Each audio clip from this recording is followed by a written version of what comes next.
সরকার আবারও সয়াবিন ও পাম তেলের দাম বাড়ানোর সিদ্ধান্ত নিয়েছে।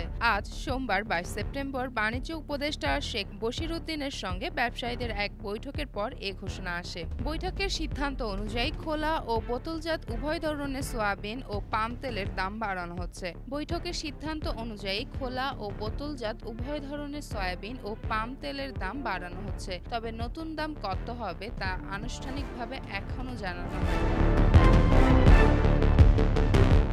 Bangladesh vegetable oil refines and Vanaspati manufacturers association দেশের ভোজ্য তেল পরিশোধন ও বিপণনকারীদের এই সংগঠন লিটারে 10 টাকা পর্যন্ত দাম বাড়ানোর প্রস্তাব দিয়েছে। বাণিজ্য মন্ত্রণালয়ের সচিব মাহবুবুর রহমান বলেন, ব্যবসায়ীদের পক্ষ থেকে যে দাম বাড়ানোর প্রস্তাব এসেছে তা আন্তর্জাতিক বাজারের তুলনায় অনেক বেশি। সরকার এই প্রস্তাব পর্যালোচনা করছে এবং আলোচনার মাধ্যমে চূড়ান্ত সিদ্ধান্ত নেওয়া হবে। ব্যবসায়ীরা বলছেন, আন্তর্জাতিক বাজারে প্রতি ব্যারেল সয়াবিন তেলের দাম $1,200 ছাড়িয়েছে, যা সম্প্রতি 18 থেকে 20% বেড়েছে। পাম তেলের দামও ঊর্ধ্বমুখী। এই কারণে স্থানীয় বাজারে দাম সমন্বয়ের প্রস্তাব দেওয়া হয়েছে।